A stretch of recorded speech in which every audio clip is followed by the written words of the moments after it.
Okay, so we shall begin. But first and foremost, I would like to ask us, what is the full meaning of this guy? Let's begin from the beginning. What's the full meaning of IELTS? Mm-hmm. International listening test. Is that the only thing we do listening tests? What happened to others? Like, you just had listening tests, you had reading, yes, right?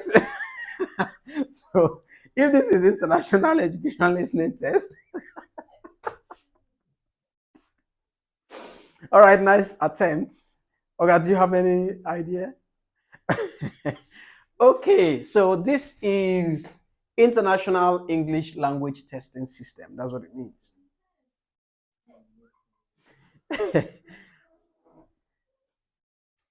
It means International English Language Testing System. So it's a very popular English language proficiency test that is used to evaluate or assess people's proficiency in English across the globe. In some cases, some countries don't even have the need to conduct interviews because IELTS is a very broad test that if you're able to pass it, then they feel you do well in interviews, actually. For instance, speaking test is enough to know who you are and what you're capable of doing, the IELTS speaking test. Then your listening test helps them to understand that you, whether in an exam condition or on a hot seat, you are able to listen to people and also give them feedback based on what you're able to hear. Then reading also helps them to ascertain that within a particular time frame, you are able to read information and provide answers. Do you understand? Then the writing test proves to them that you are able to read an information, identify the problem contained in it, profile solution, and make recommendations where necessary. So it's a very intense exam. It's an exam that people have a lot of misconception about. So I would ask you also to hear your own view on that. People have different ideas or thoughts or perceptions about IELTS. So if someone meets you and asks you, what is your take? What do you think or what do you make of IELTS? What kind of exam do you think it is? What would you say? If someone walks up to you and says, please, madam, this IELTS, I'm tired. What do you advise me? What kind of exam is it? How do you rate IELTS? What kind of exam do you think it is? English Your English strengths, right? Your understanding of English, right? Sir, do you have the same idea?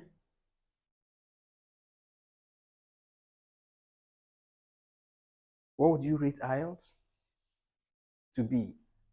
What type of exam? Testing one's ability. In what aspect? General ground, right? Okay. So, madam, you had the listening test and reading tests not too long ago. So, if actually IELTS is an English test exam, was the listening test about nouns and pronouns, adjectives?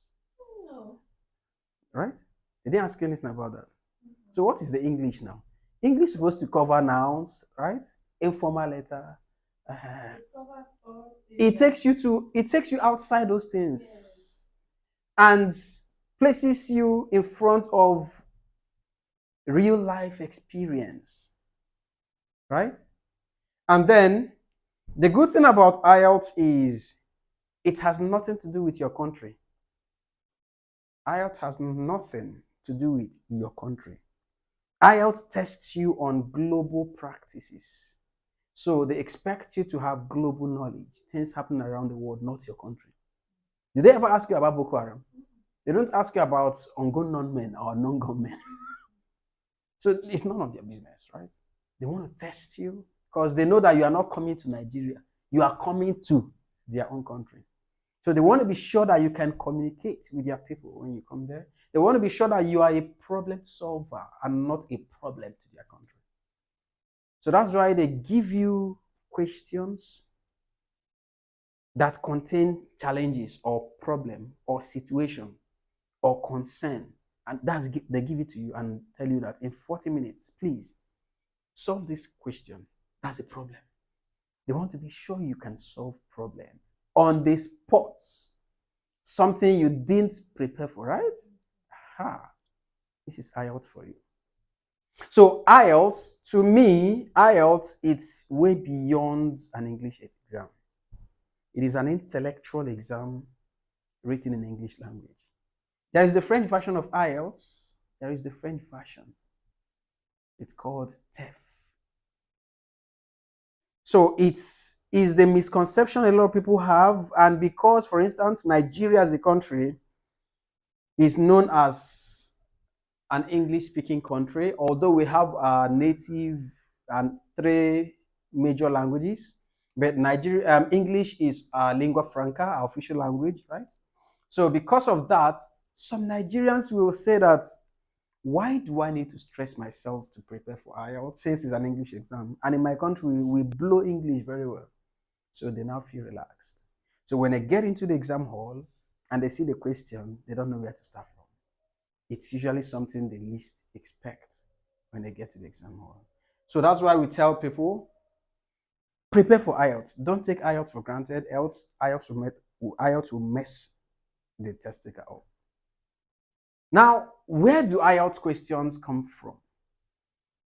Well, it will interest you to actually know that in the universities or in your school days, there are things we call scheme of work.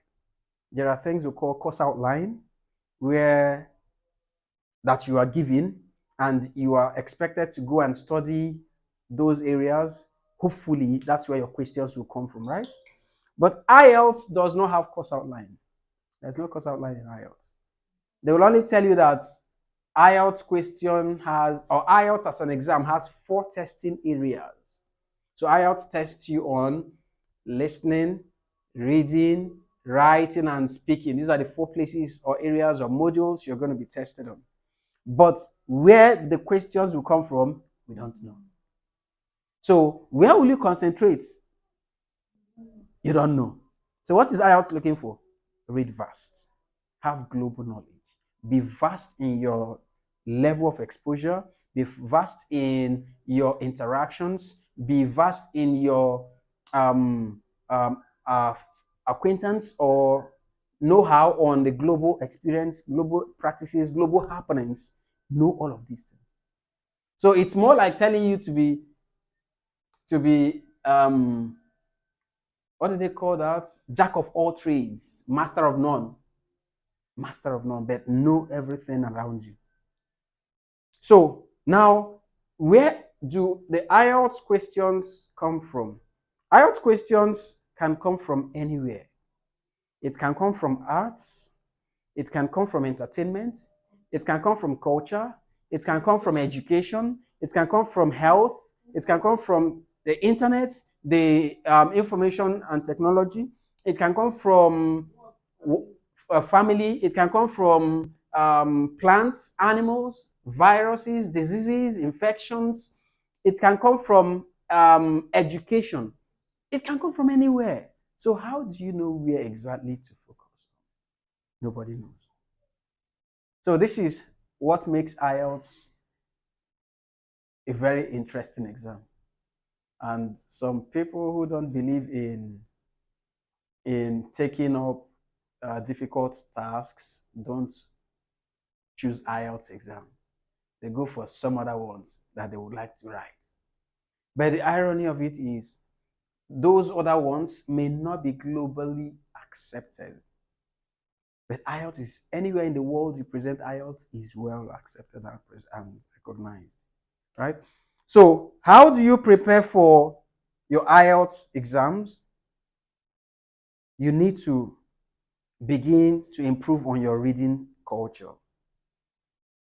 You need to begin to work and improve on your reading culture. These are steps you should take to prepare for IELTS exam. So how do you work to improve on your reading culture? You need to get into reading. Start reading things, whether it's related to your profession, career. Just keep reading. Read broad. Don't restrict or limit your reading to your field alone, because I have to never ask you unless you are lucky. Unless you are lucky. So if you are into architecture and you are busy reading about the best architecture, the best architect, the best in the world, blah blah blah blah. On that day, you might just see a question asking you about Ronaldo, the best footballer. Yes, they might just start talking about history of one popular footballer. Well, and Nigeria say, "Oh, you're your own," you know. So you just need to read broad. That's the truth. And when you're reading, you must understand that there is a difference between reading for your own pleasure and reading for exam. When you're reading for pleasure, you know that there is no time frame, right? You can just read one line, keep it, take your biscuit, and you might even doze off, wake up. The thing is still there. Nobody's timing you.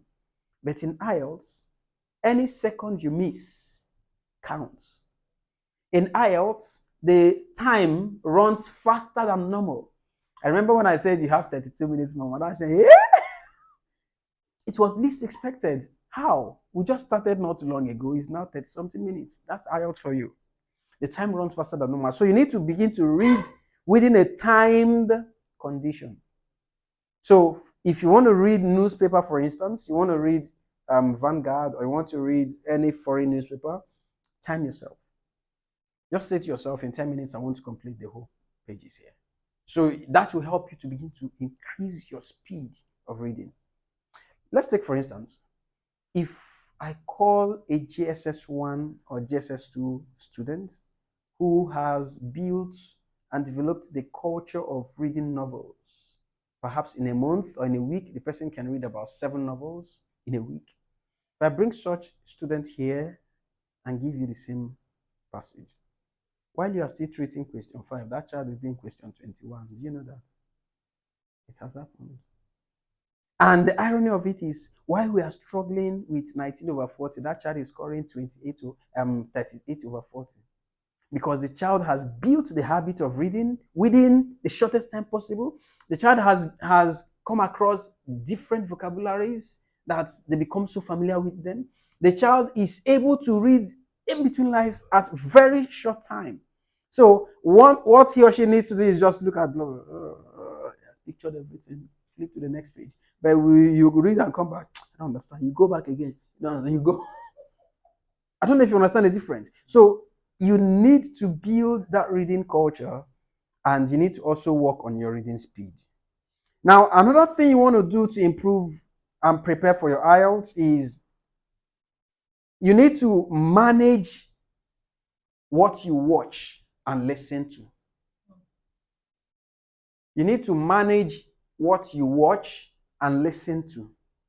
So this refers to the type of films, the kind of movies we watch, the type of music we listen to, the type of documentaries.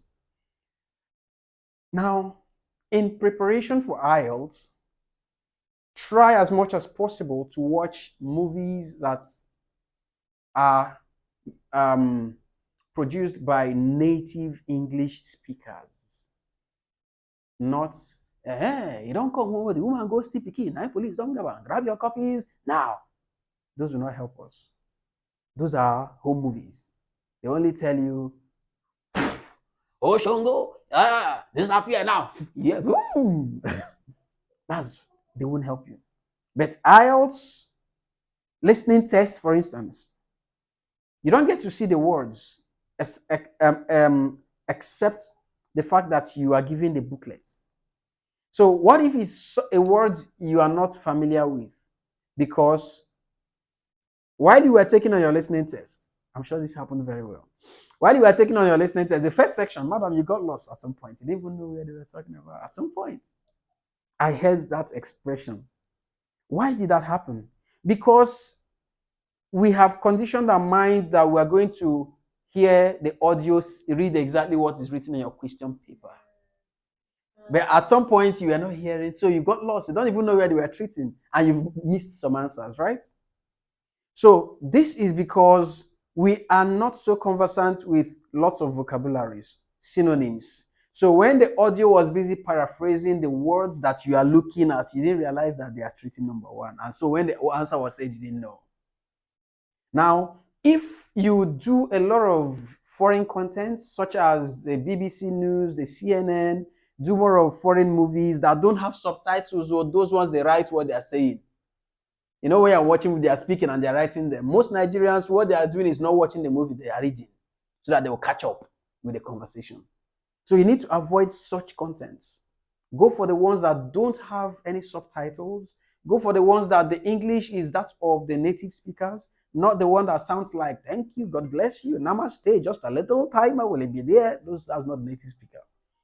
So you need to work on all of these, put them together, and be very consistent and determined. Keep listening, keep watching. Sometimes just close your ears. It's not the action you want to see, but you want to get used to their pronunciations. You want to see their modulations, how they rise their voice and fall their voice while they're speaking. You want to see how they enunciate.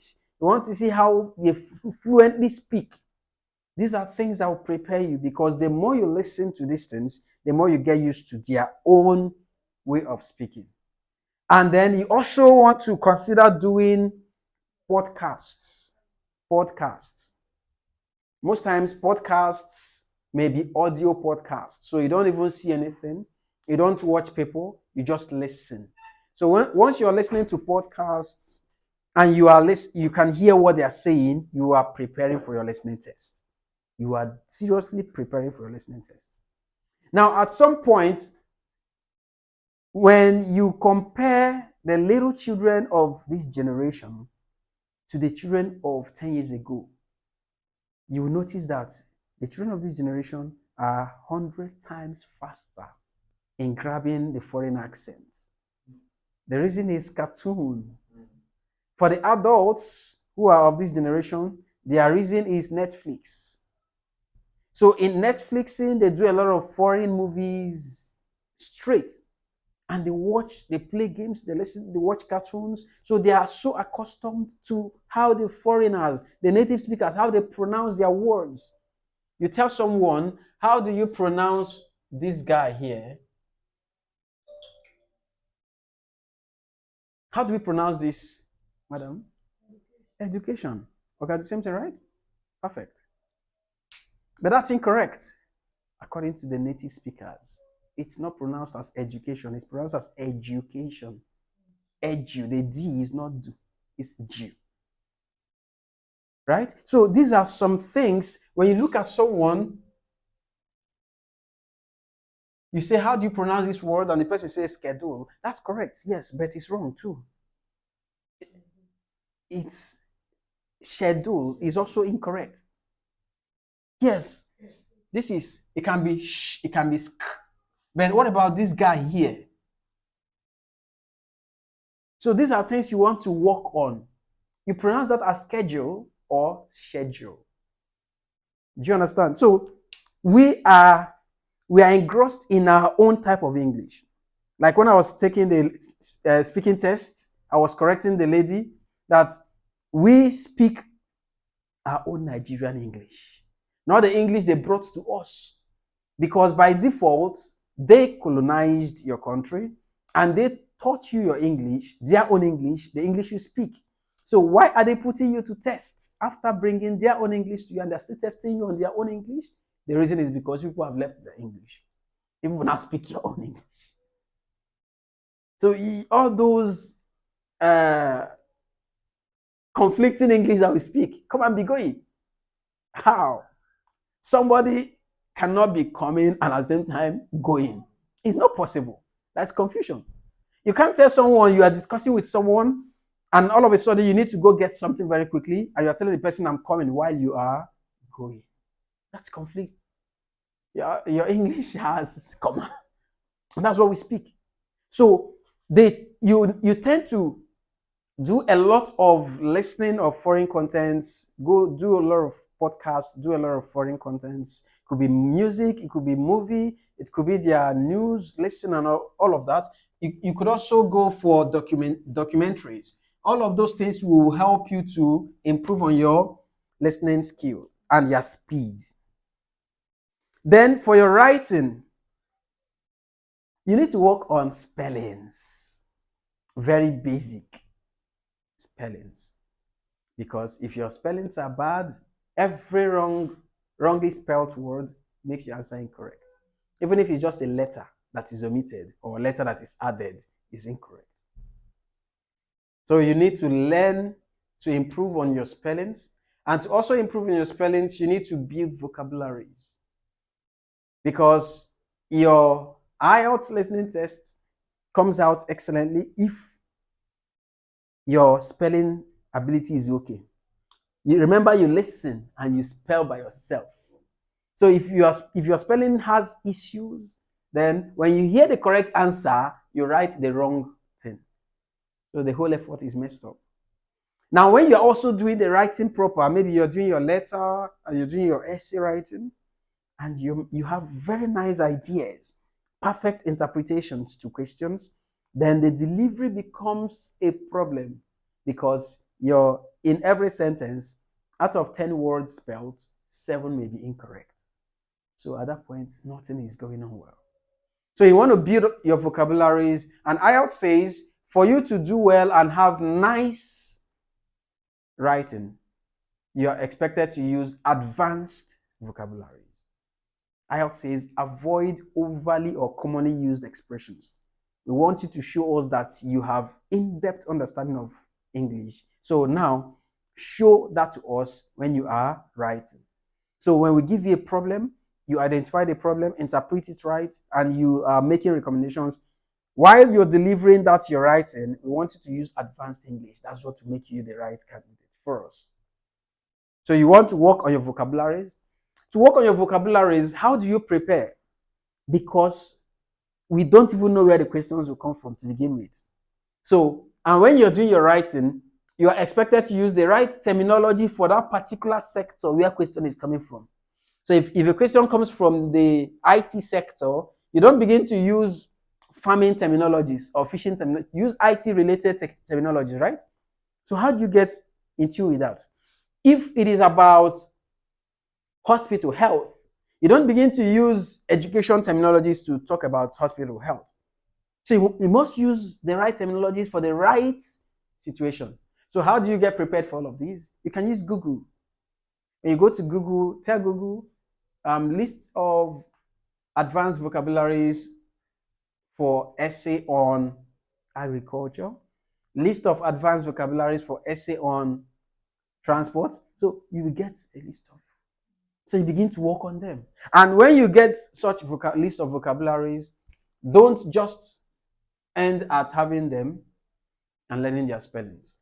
You also need to learn their meanings, learn their usage and application in the written English as well as spoken. Because some words, if you use them, when you use them in writing, it's formal. When you use them in the speaking, it's wrong. I don't know if you understand. So when you find such words, you also don't end at that. You need to look for the synonyms of those words. So that when you want to express yourself using the word, if you use it in the first sentence and want to repeat the same idea in the second sentence, don't repeat the same word you have used in the previous sentence. You now use a synonym. If not, you'll be constituting repetition. And that will drop your mark in IELTS. Right? So you also need to work on your creative writing ability, because IELTS will just give you the situation and give you some clue on how you should go about writing it. But you'll be the one to think of how you want to create it. So you need to work on your creative writing skills and ability. Then you also need to understand that since you are not pre-informed about the question, there is the need for spontaneity. Spontaneity has to do with your ability to manage whatever is given to you on the spot without you getting prepared for it. So you need to work on spontaneity, you need to work on your creativity, and then you need to work on your in-depth understanding of the question. Because once you misinterpret a question, everything you're doing is wrong. That is it.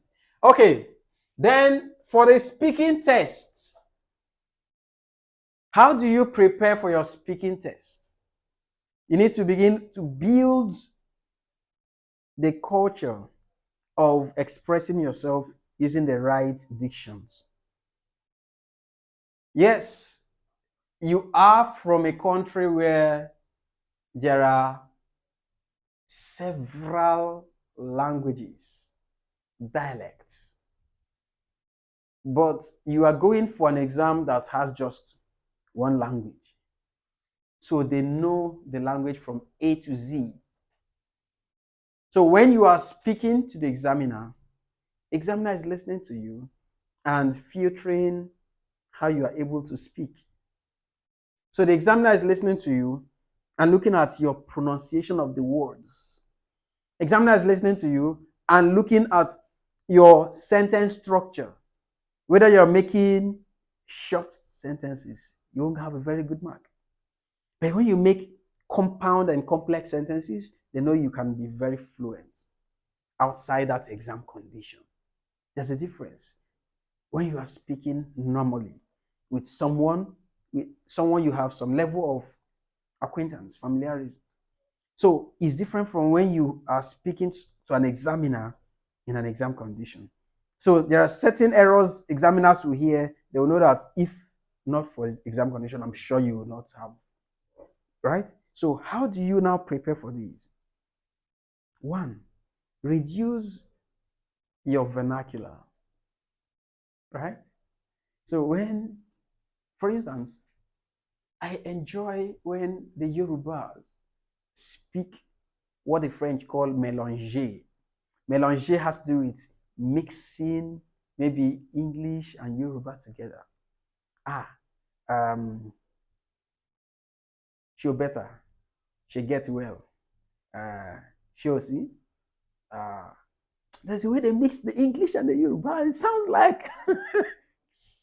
So when people get engrossed in that type of expression, you wouldn't know when you are in an exam condition, you won't know when you drop same line of expression in an exam situation. You might just be there. You're trying to describe something that happened, and you were like, when he came and explained himself to me, I was quite empathetic. I understood where he was coming from, and I didn't have much, but I gave him what I had. I gave him. That's a part that you won't know when that will drop. And by the time you've dropped it, you want to correct it. How do you correct sha? It may not be possible. So you want to understand that there is a very huge gap between your casual conversation and an official or examination conversation. At this point, you are being evaluated, you are being awarded scores based on your performances. So you want to be very extremely meticulous and careful with your choice of words and your grammar.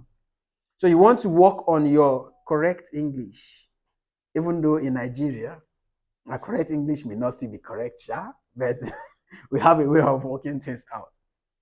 Overall, IELTS tests your intellect. IELTS has nothing to do with your academic background. Don't forget this. It has nothing to do with your academic background. I've had PhD holder in English that failed IELTS. Yes. She felt I told her, madam, come and learn. Oh, let me teach you. There are things you need to learn. She said, don't worry, Ben. Don't worry. Have you forgotten? I'm a PhD holder in English. I do lots of presentation. I said, madam, it's not presentation thing.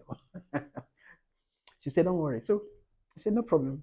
I got her registered for the IELTS. She wrote and got 6.0. She was crying on phone. I said, mother, I told you now. There are things. The minimum is 3.0. The maximum is 9.0. So that 6.0 is failure for her because she was supposed to use it for express entry application to Canada. And she was supposed to be the principal applicant for her family. And so for that, she was supposed to score at least 7.5, 8.0 each. And her overall is 6.0. Then the worst of it was her brother-in-law, who was just a dropout from secondary school. I trained him for just 2 weeks. He got 6.5.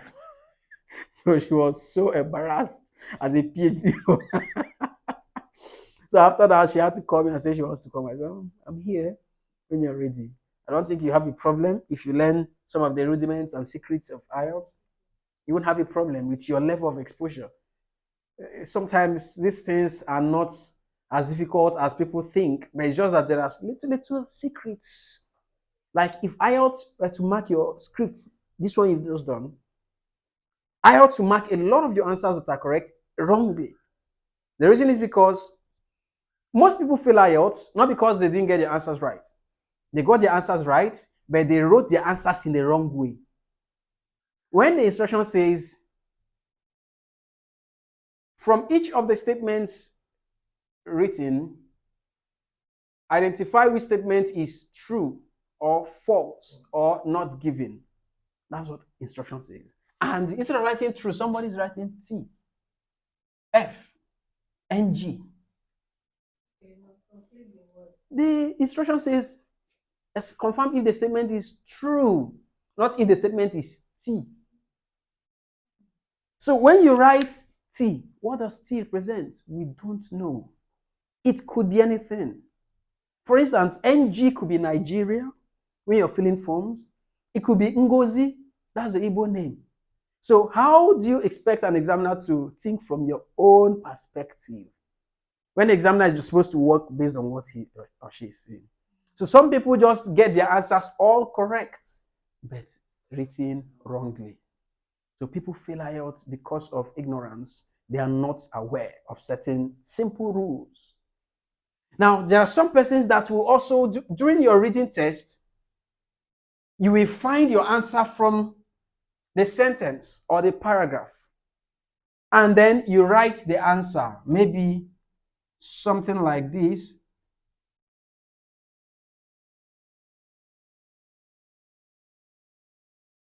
Gold or golden nuggets. Okay, let me say it is gold nuggets.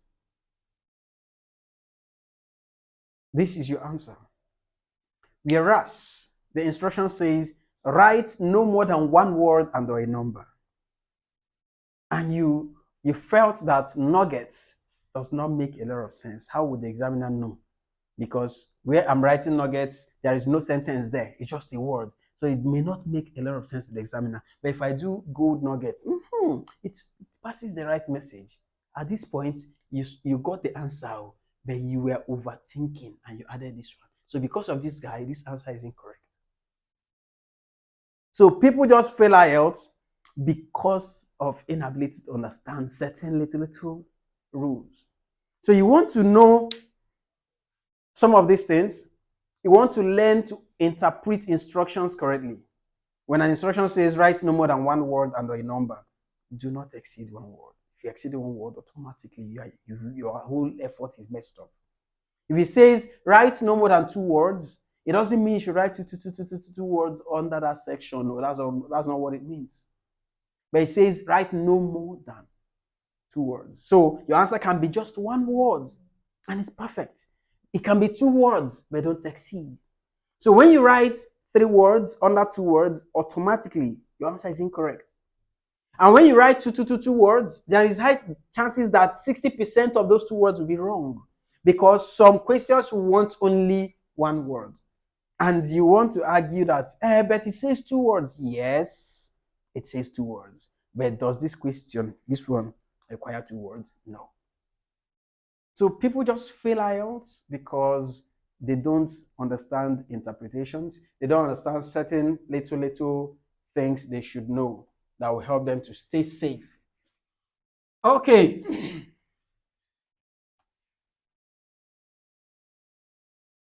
Now, let's look at the 4 testing areas of IELTS.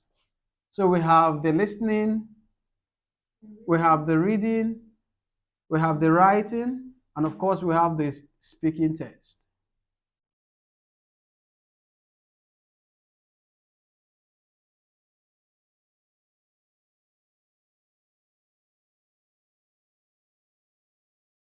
Oops.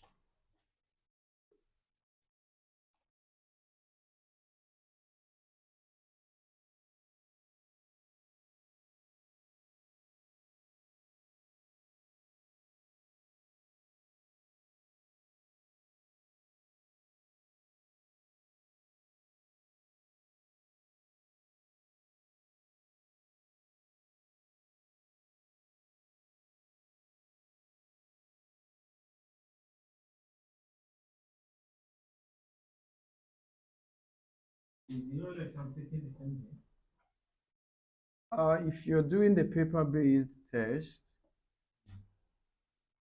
you will take the first 3 in one day, then the speaking on a separate day.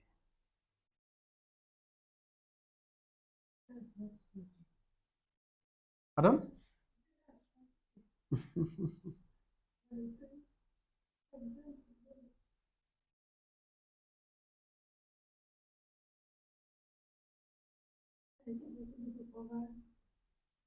To cover all these aspects in 3 minutes. Very well. Very well. Before you came, we're almost done with speaking test. So for that lady, today is her first time of taking the training, and I'm done with 1 module speaking. So by the next contact, I should be able to treat another module, right? So you'll be left with 2. We're talking about 6 hours, 11 till 5. So it's very possible. It just depends on how fast it would go. No, me, today I had a program on the road. Then my daughter is doing Graduation, yeah.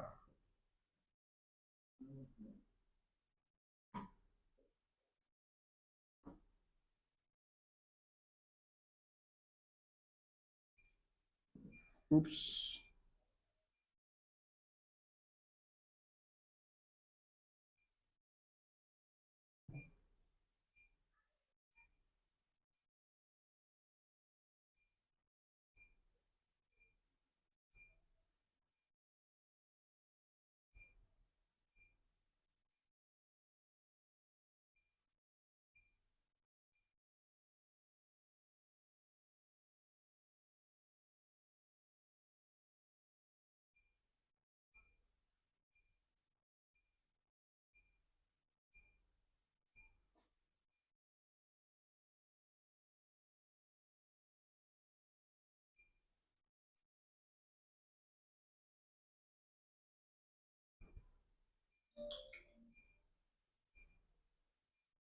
All right. So here we have these 4 areas of the IELTS test. The first is the listening test. So the listening test is the aspect of the IELTS test where you are being assessed or evaluated on your ability to listen to the native speakers via an audio and then provide information based on what you're able to hear. So the listening test usually lasts for 40 minutes. So within the 40-minute period, you are expected to answer 40 questions. Of course, each question carries 1 mark. Then there are 4 different sections of the listening test that you're going to cover. So maybe the first section, you might hear 2 people conversing, having a dialogue, discussing about something. Like the first one, the test you had, the 2 people were talking about, she was making inquiries about the particular program that they are organizing something by a ballet drama group, Istatis. They have blah, blah, blah. They have a drama, they have cookery and all that. So the 2 of them. The next one, you may have heard about one person giving a talk to a group of people. Then the next one, it could be students discussing a particular project, academic situation. Then the last one, it could be one person giving a very long talk. So you are meant to listen attentively. I tell people that listening test is a flowing stream. It never flows backward. So once it flows past you, it's gone forever. Any answer you miss, don't bother to think about it because you miss even more. Once you miss an answer, leave it. Go to the next one. Make sure you catch the next one. Because if you try to think of that answer, audio will not wait for you. Audio keeps playing. And while you're thinking, maybe another answer will be given. You've lost 2. That's 2-0. So you just need to continue. When you are done and you have time, you can try to guess something. You might be lucky and you guess right. You might be lucky and but don't pause your concentration while the audio is playing just because you want to think of something that has passed. Don't. Just keep going. Then, during your listening test, you want to understand the fact that audio will never read the questions on your question paper using those words written there. It's not possible. Don't think of it. Don't expect it for anything. Audio will not do that. Everyone will pass if that's the case. IELTS is looking for the smart people. IELTS is looking for the smart people. So if they begin to take it, Mr. Agbo lives in Calabar. He has 3 children, Edet and Cindy. If they begin to read it that way, everybody will pass. So there will be a way of rephrasing the same information. So the smart ones will know that, yes, this is what is being talked about now. Then the answer is said, they'll grab it. Right? So you need to just prepare. And how do you prepare? The audio will tell you, for instance, the narrator will introduce section 1. You would hear a discussion between 2 friends talking about blah, blah, blah. First, you have some time to read questions 1 to 5. They are giving you that room because they know they are going to paraphrase. So they want you to read and be prepared for the possible paraphrase. But some people will not understand. They will not read. They are waiting for the menting to start. So when the menting now starts, they are waiting. They are waiting. Audio has started. They are still waiting. They want to hear that first word. They are waiting. The first line until your answer is said. Second one, they are still waiting at the first one. Before they know it, they will not hear. That is the end of your section 1. You may not transfer your answer. So at that point, it will down on them that I'm here for example. So you just need to follow the trend while the audio is going. Catch it, follow it, and do your best. Then the reading test. You are going to be given a passage or a booklet rather. So the booklet will contain 3 different long passages. Long, I'm emphasizing on that. Long passages. Not just the long passages alone. You also get to see other extracts, guided compositions, little, just to make up. So during that reading exercise, you're going to read for 60 minutes. 60 minutes is equivalent to what? 1 hour. So you get to read for 60 minutes, and then you would answer 40 questions. Please understand that each question carries a mark, and then there are 3 passages. So you are to read and answer questions. Now, some persons say that, which is true, the first section of the reading test has a very moderate level of difficulty, very moderate. So if you are smart, you are able to treat that first one and get them all correct. Then the second phase, the level of difficulty jacks up a little bit. Then the last one is the ogapatapata of all of them. You need to give it a lot of time. So the question has always been, since you understand these divisions, where do you think you should begin from first? Should you start with the most difficult and give it a lot of time, knowing that the other parts may be simpler for you to rush and get? Or should you start from the easier parts and then move to the difficult parts? So what would you suggest? The difficult part. So you want to start from the difficult parts too? We always start from sir. from the Easy part. Why? Why would you start from the easy part? And then I know I go through the questions. I will start from the difficult parts, the one that did not get up. well, let me be paraphrase for you. Might not be the difficult part, but the one that look like jam question, the one that you feel so that if I'm guessing, let it be A and B.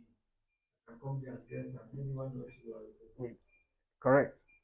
Now, the pattern or approach of solving IELTS question largely depends on each individual test taker.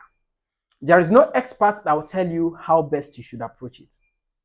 You ought to have practiced and identified what works for you so that your time management will be fast, the accuracy of your answers will be fast also. Now, let's understand, if you start from the most difficult part, knowing that each question carries the same mark, and you are wasting so much time on the difficult part, whereas you can easily scoop in easy marks from the easy parts. Madam, do you understand?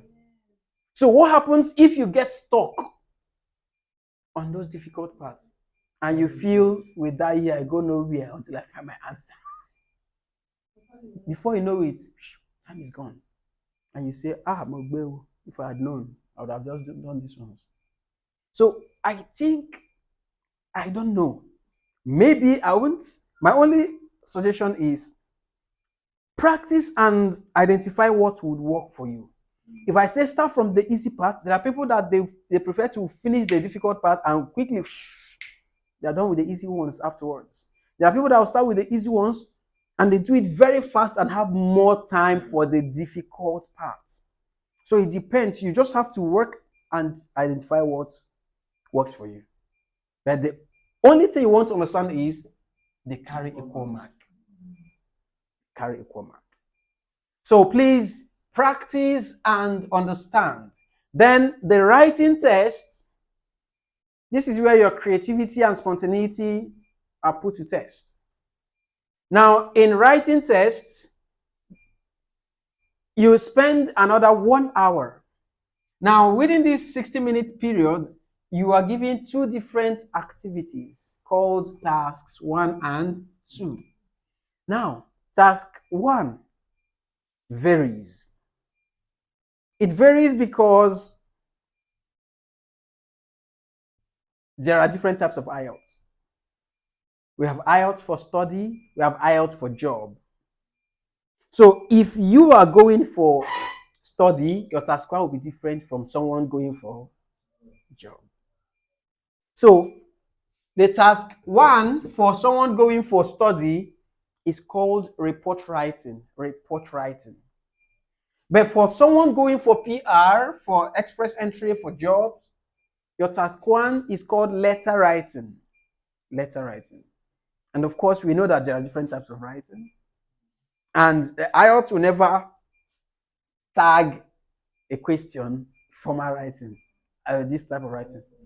You'll be the one to read the question and decipher the type of letter it is, and then treat it using the template of that particular type of letter.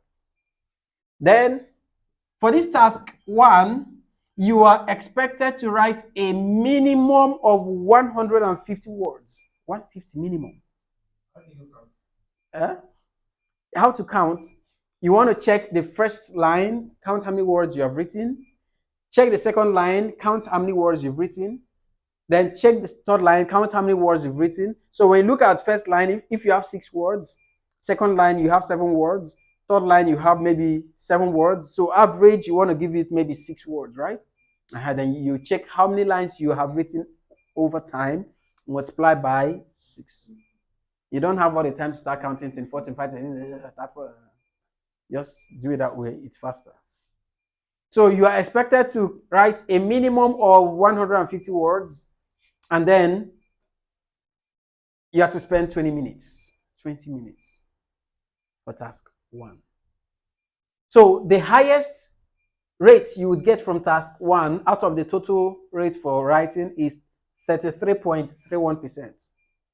That's if you are so brilliant, you are error-free, you are flawless, that's the highest you get from the total mark in writing test. Then task 2, whether you're going for study or you're going for job, your task 2 is the same. It's called essay. So you're going to be given an essay question. So when you're given that essay question, you are to write a minimum of 250 words. Minimum. What type of essay? Argumentative or It depends. There are different essay types. You may be given a question and the question will say, do you agree or disagree? So you want to choose whether to agree or disagree. A question might also tell you discuss both sides. That means you don't have an option. And you don't have to support one side and leave the other. You must favor each. The question might ask you, to what extent do you agree? The question might say, why did they do so? What are the benefits? There are different question types. So you want to identify the essay given to you, spend 40 minutes, write a minimum of 250 words. Don't write below 250. You lose mark. Ensure you write up to 250 above. Then, from essay, you would get up to 66.69%. You can see that essay rate is more than twice what you get here. More than twice what task 1 gives you. So you are strongly encouraged to focus a lot more on essay writing. Understand essay, have a nice delivery in essay writing. Then your speaking test. Speaking test has just 3 parts. And then your speaking test lasts for a maximum of 15 minutes. Maximum. You are done. and it's going to be done differently. Yes, one-on-one. Just you and the examiner. Just you and the examiner. These other ones, you do them alongside so many other test takers in the hall. It depends on the hall you are assigned, that you are meant to go take your test. If it's a hall that has very large capacity, you might see over 400 test takers in the hall writing IELTS. Maybe to Japan or to go and study. We don't know. But the population is massive. So you just want to ensure that you are prepared for your test. So whereas these other 3 are done alongside so many others, but this speaking test is just you and the examiner. It's like a conversation. I don't call it interview. When you call it interview, you begin to panic. But if you see it as a conversation, you want to prepare to engage the person. Likewise, the person asking you questions. So for that one, for your speaking test, it can be a physical examiner or a virtual examiner. If it's a physical examiner, you meet the person seated and waiting for you. You come in, you sit, he or she sits. But if it's a virtual one, you walk in, you see a big screen, and someone is there live waiting for you. So you just have to speak. That's the primary thing. So you must go into your speaking test with your confidence 101% accurate. If you go there fidgeting and maybe tensed or nervous, you might even forget your name. Good morning, good afternoon. So it happens. Some people go for speaking tests. When a simple question is asked, they go blank. They can't remember anything. So it's just all about preparation, tension. You know, when tension comes in, your heartbeats begin to run faster than the destiny. You just start seeing yellow everywhere. So the examiner is speaking, you are seeing the mouth moving, you don't understand anything. Then the village will say, speak, come on. And you start talking without understanding what was asked. Right? So you just need to be very composed. You need to be well relaxed.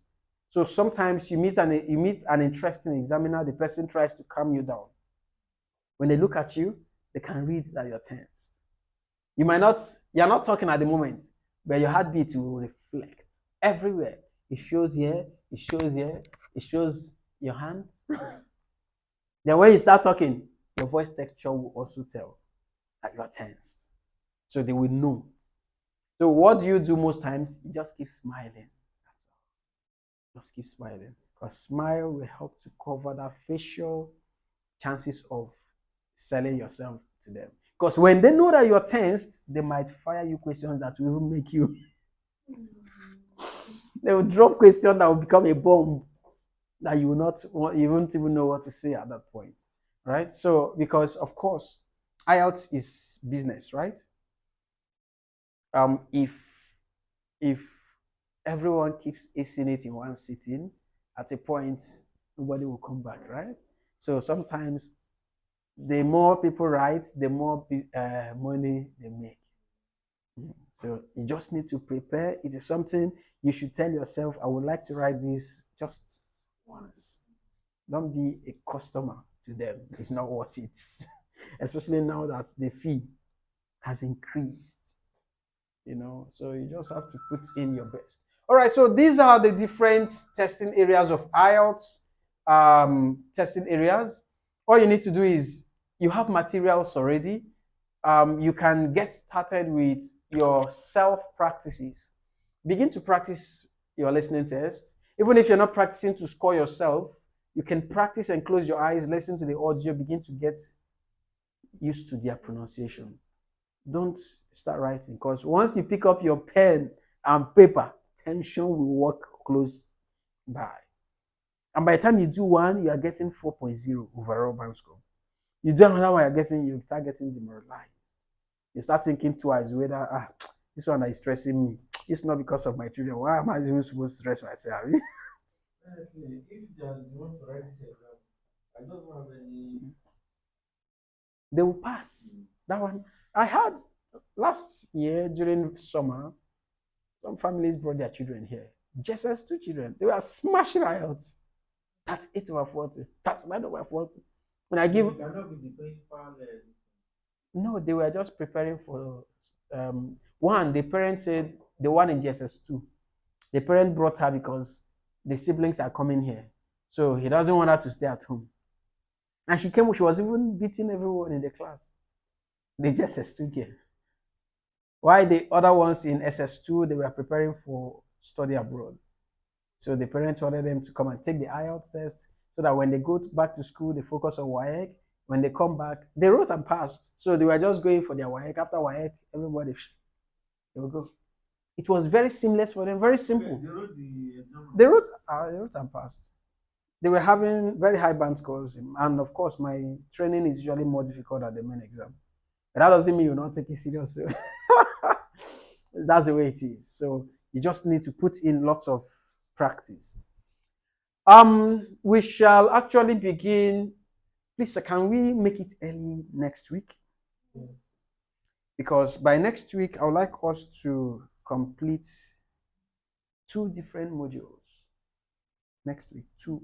We're going to do speaking and writing next week. So that I know we have listening and reading. The 3rd Saturday, we'll complete everything. If not because of the breakdown, I'm sure today we must have completed one. Just try, by God's grace. By God's grace. All right, so today, I'm sure we have been able to learn just small thing from the little discussions and from your